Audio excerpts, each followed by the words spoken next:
Hi guys, இப்போ நம்ம எங்கே இருக்கோம்னு பார்த்தீங்கன்னா, மலைகளுக்கெல்லாம் அரசன் எனும் அழைக்கப்படும் பர்வதமலையில் தான் இருக்கோம்.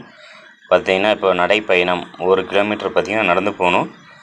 நம்ம ஒரு கிலோமீட்டர் நடந்து போனதும் பார்த்திங்கன்னா கோயில் வரும். அங்கே கோயிலில் பார்த்திங்கன்னா அன்னதானம் வந்து ஃப்ரீயாக போடுவாங்க. பர்வதமலைக்கு போகிறவங்க எல்லோரும் ஃப்ரீயாக அன்னதானம் சாப்பிட்டுக்கலாம். 24 ஹவர்ஸ் அன்னதானம் ஃப்ரீயாக போடுறாங்க. இது கோயில் பார்த்திங்கன்னா, நீங்கள் மலை மேலே ஏறணும் அப்படின்னு நினச்சி போனீங்கன்னா காலையில் நேரத்துலேயே போயிடுங்க. போனீங்கன்னா ஈவினிங் பார்த்தீங்கன்னா ஒரு 3:30 மணி வரைக்கும் தான் மேலே ஏற அலௌடு. அதுக்கப்புறம் மலை மேலே ஏற விட மாட்டாங்க. திரும்பவும் நீங்கள் மார்னிங் தான் ஏறணும். 3 மணிக்கு நீங்கள் 3:30 அதுக்குள்ளே நீங்கள் ஏறிட்டிங்கன்னா நீங்கள் அதுக்கப்புறம் சாமியை பார்த்துட்டு ரிட்டன் வரும்போது எவ்வளோ நேரத்துக்குனாலும் வரலாம். ரிட்டன் வரத்துக்கு டைமிங் இல்லை. போகும்போது மட்டும் 3:30 மணிக்குள்ளே நீங்கள் உள்ளே போனால் அலௌடு. போகிற வழியில் இந்த கோயிலாண்ட பார்த்திங்கன்னா அன்னதானம் ஃப்ரீயாக வாங்கி சாப்பிட்டு போகலாம். சாப்பாடு எவ்வளோ நாளும் தராங்க ஃப்ரீயாக, அன்லிமிட்டடாக எவ்வளோ நாளும் நம்ம வாங்கி சாப்பிட்டுக்கலாம். சாப்பிடும்போது பார்த்திங்கன்னா இங்கே வந்து குரங்குங்கள்லாம் நிறைய இருக்கும். ஆனால் நீங்கள் குரங்குக்கு சாப்பாடு வச்சிங்கன்னா அங்கே இருக்கிறவங்க பூசாரி அவங்களாம் பார்த்திங்கன்னா சத்தம் போடுவாங்க. கோயில் நிர்வாகி எல்லாம் இருப்பாங்க. அவங்களாம் பார்த்திங்கன்னா சத்தம் போடுவாங்க. அதனால் சாப்பாடை வேஸ்ட் பண்ணாமல் சாப்பிட்டு வந்துடுங்க. நாங்கள் சாப்பிடும்போது பார்த்திங்கன்னா எங்கள் தட்டில் வந்து குரங்கு சாப்பிடும். சரி, குரங்கு சாப்பிடுதே அப்படின்னு சொல்லிட்டு நாங்கள் அதுக்கும் பசிக்கும் அப்படின்னு நினச்சி சாப்பாடு விட்டோம். ஆனால் எங்களை திட்டினாங்க. அதை நாங்கள் எதுவும் பெருசாக எடுத்துக்கல. நீங்கள் போகும்போது அந்த தவறை பண்ணாதீங்க.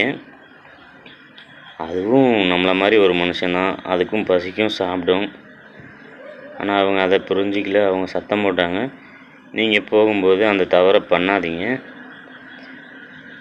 நல்லா திருப்தியாக சாப்பிட்டு, நான் அதிகமாக வயிறு நிறைய ஃபுல்லாக சாப்பிட்றாதீங்க. ஓரளவுக்கு மீடியமாக சாப்பிட்டு நீங்கள் பார்த்தீங்கன்னா படி ஏற போகிறோம். ஃபஸ்ட்டு படி பார்த்தீங்கன்னா எத்தனை படி இருக்குன்னா 1350 படி ஸ்டெப்ஸ் மட்டும். அது நல்ல படி தான், ஏறி போகிற மாதிரி இருக்கும். அந்த படி ஏறணும்.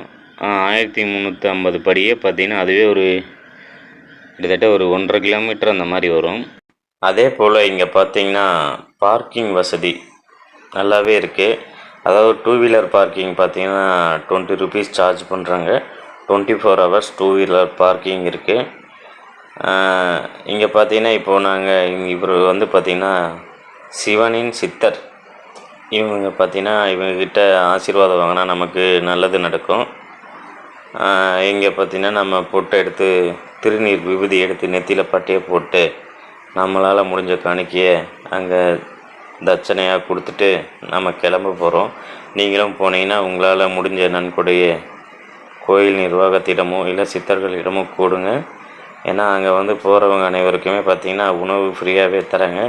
அதனால் நம்மளால் முடிஞ்ச நன்கொடையை நம்ம தரலாம். எந்த பணமும் வாங்கிறதில்ல நம்ம சாப்பிட்றதுக்கு.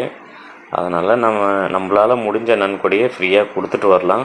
2 வீலர் பார்க்கிங் பார்த்தீங்கன்னா 2 வீலர் வசதி வந்து நல்லாவே சேஃப்டியாக இருக்குது. எந்த பிரச்சனையும் இல்லை, பயப்பட தேவையில்லை.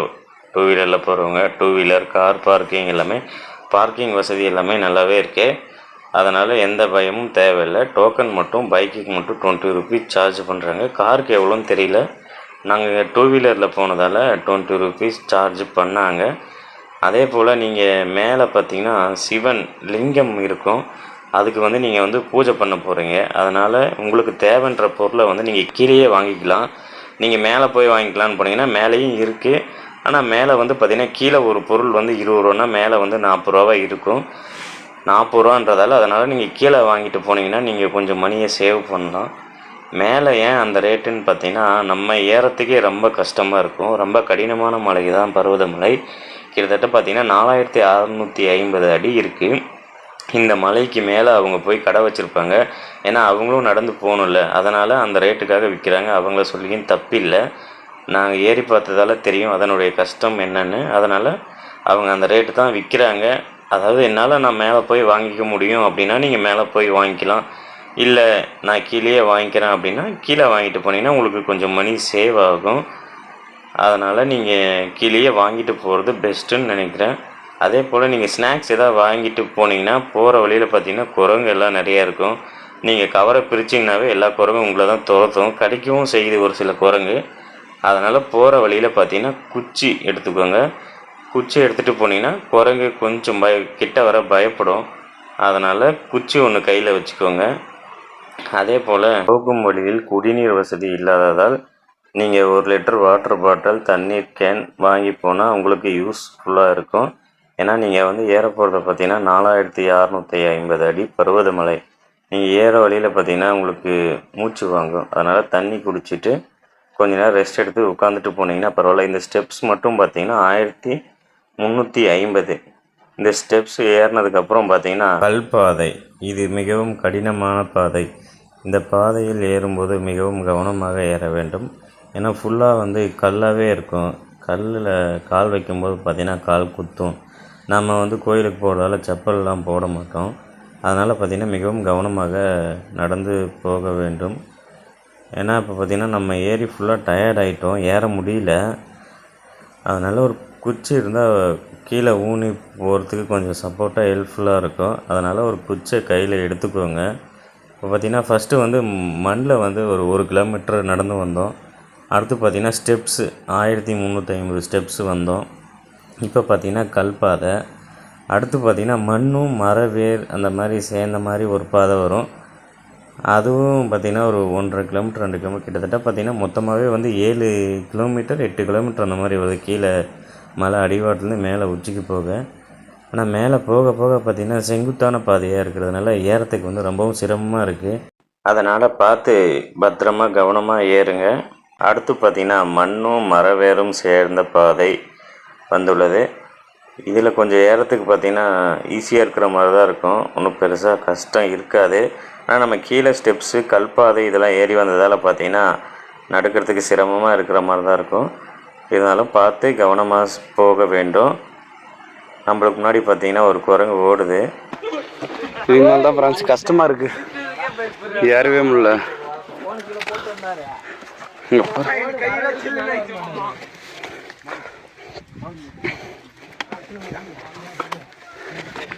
இப்போது நீங்கள் கேட்ட வாய்ஸ் பார்த்திங்கன்னா நாங்கள் மலை ஏறும்போது ஒரிஜினலாக எடுத்த வீடியோவோட வாய்ஸ் அது. எங்களால் மலை ஏற முடியல. அதனால் நாங்கள் வந்து இப்போ பார்த்திங்கன்னா இங்கே பக்கத்தில் வந்து வேல் இருக்கும். இங்கே வந்து பார்த்திங்கன்னா ஃபுல்லாகவே வந்து விபூதி தான் யூஸ் பண்ணியிருக்காங்க. அந்த விபூதியை எடுத்து நெத்தியில் எல்லோரும் பட்டையை போட்டு அதுக்கப்புறம் தான் கிளம்ப ஆரம்பித்தோம். பட்டை போட்டதுக்கப்புறம் பார்த்திங்கன்னா ஓரளவுக்கு கொஞ்சம் நடக்க முடிஞ்சுது. இங்கே மேலெல்லாம் ஃபுல்லாகவே பார்த்திங்கன்னா கோயிலுக்கு மேலெல்லாம் போயிட்டேன் ஃபுல்லாக விபூதி தான் இருக்கும். விபூதி இல்லாத இடம் ஒரு இடம் கூட நீங்கள் பார்க்க முடியாது. எல்லா இடத்துலையுமே வந்து விபூதி தான் கொட்டி யூஸ் பண்ணியிருப்பாங்க. அதே போல் உங்களுக்கு வந்து கால் வலி எடுத்துச்சுன்னா நீங்கள் என்ன பண்ணுறீங்கன்னா விபூதி இருக்கிற இடத்துல எங்கே விபூதி இருக்கோ அதை எடுத்து நெத்தியில் ஒரு பட்டையை போட்டு ஜாலியாக உங்கள் நண்பர்களோட பேசிகிட்டே நடந்து போனீங்கன்னா பெருசாக எதுவும் வலி தெரியாது. நீங்கள் வந்து பார்த்திங்கன்னா தனியாக போனீங்கன்னா உங்களுக்கு வந்து நீங்கள் நடந்து போகும்போது உங்களுக்கு கொஞ்சம் சங்கட்டமாக இருக்கிற மாதிரி இருக்கும். உங்கள் ஃப்ரெண்ட்ஸ் கூட போனீங்கன்னா ஒன்றும் பெருசாக எதுவும் கஷ்டம் தெரியாது. நல்லா ஜாலியாக என்ஜாய் பண்ணிவிட்டு அழகாக போயிட்டு வரலாம். எல்லோரும் ஒன்றா ஜாலியாக போய் என்ஜாய் பண்ணுங்கள். அங்கே தெரியுது பாருங்கள் மேலே இன்னும் அவ்வளோ தூரம் போகணும். நம்ம இவ்வளோ தூரம் நடந்து வந்துமே பார்த்திங்கன்னா மலை பக்கம் கூட போகல, பாதி தூரத்தில் தான் இருக்கும். அதே போல் இங்கே இருக்கிற வியூ பாயிண்டெல்லாம் பார்த்திங்கன்னா அவ்வளோ அழகாக இருக்கும். நம்ம இருக்கிற ஹைட்லேருந்து கீழே வந்து பார்த்திங்கன்னா ஒரே வீடு கூட தெரியாது. வியூ பாயிண்ட்லாம் வந்து அழகாக இருக்கும். நீங்கள் வந்து கேமரா எடுத்துகிட்டு போனீங்கன்னா அழகாக ஃபோட்டோ ஷூட் வீடியோலாம் எடுக்க நல்லாயிருக்கும். ஆனால் நாங்கள் மொபைலில் தான் எடுத்தோம், அதனால் எங்களுக்கு ஒன்றும் பெருசாக தெரியல. ஆனால் வியூ பாயிண்ட் கண்ணில் பார்க்குறதுக்கு நல்லா அழகாக தெரிஞ்சது. அடுத்து இப்போ பார்த்திங்கன்னா நாம் வந்து இந்த மலையின் மிகவும் ஆபத்தான பகுதியை சேர்ந்தடைகிறோம். இந்த இடத்துல வந்து நம்ம மிகவும் ஜாக்கிரதையாக போக வேண்டும். இந்த இடத்தின் பேர் என்னவென்று பார்த்திங்கன்னா கடப்பாறை. ஏன்னா இங்கே வந்து கடப்பாறை வந்து பார்த்திங்கன்னா பாறையில் ஊனி வச்சுருப்பாங்க. அதை பிடிச்சி தான் ஏற போகிறோம். இப்போ வந்து பார்த்திங்கன்னா ஃபஸ்ட்டு வந்து கீழே படி இருக்குது. இந்த இரும்பு படி வழியாக ஏற போகிறோம். ஏறும்போது பார்த்திங்கன்னா சைடில் பார்த்திங்கன்னா அந்த கம்பியெல்லாம் ஊனி இருக்கிறது உங்களுக்கு தெரியும் பாருங்கள். அதை பிடிச்சி தான் ஏற போகிறோம். இது வந்து மிகவும் இந்த மலையில் பார்த்திங்கன்னா இதுதான் இங்கே இருக்கிறதுலே சவாலான இடம். இந்த இடத்துல நீங்கள் போகும்போது வந்து மிகவும் கவனமாக போக வேண்டும். இல்லையெனில் நமக்கு ஏதாவது அசம்பாவிதங்களும் ஏற்படலாம். அதனால் நீங்கள் வந்து மிகவும் கவனமாக ஏற வேண்டும். இந்த இடத்துல வந்து வீடியோ ஷூட் பண்ணுறேன், நான் ஜாலியாக ஃபன் பண்ணுறேன் அப்படின்னு சொல்லிட்டு விளையாட்டெல்லாம் போக வேணாம். அப்புறம் தேவையில்லாத உயிர் சேதங்கள் ஏற்படும். இங்கே வந்து நிறைய நடந்திருக்குது. ஏன்னா வியூ பாயிண்டில் போயிட்டு ஃபோட்டோ ஷூட் எடுக்க அந்த மாதிரிலாம் போய் நிற்பாங்க. திடீர்னு காற்று நம்ம அங்கே வந்து வியூ பாயிண்டில் போய் ஃபோட்டோ எடுக்கிறோன்னு போனோம்னா நமக்கு பிடிக்க வசதியும் எதுவுமே இருக்காது. நம்ம வந்து போஸ் கொடுத்துட்டு நிற்போம். அந்த டைமில் வந்து காற்றடிச்சா கீழே விழுந்து ஏதாவது அசம்பாவிதங்கள் ஏற்படவும் வாய்ப்பு இருக்குது. அதனால் வந்து நீங்கள் வந்து மிகவும் கவனமாக இந்த இடத்துல ஏற வேண்டும். பொறுமையாக ஏறி மேலே போய் சிவனை பார்த்து தரிசிக்க வேண்டும். அதனால் பொறுமையாக போங்க. இந்த வீடியோவை இதோட முடிச்சுக்கலாம். மீதி இருக்கிற வீடியோவை அடுத்த பாட்டில் பார்க்கலாம். ஏன்னா வீடியோ வந்து ரொம்ப பெருசாக போயிடுச்சு. நம்ம டூபி அஃபிஷியல் யூடியூப் சேனலை மறக்காமல் சப்ஸ்கிரைப் பண்ணுங்கள், கமெண்ட் பண்ணுங்கள், லைக் பண்ணுங்கள், ஷேர் பண்ணுங்கள்.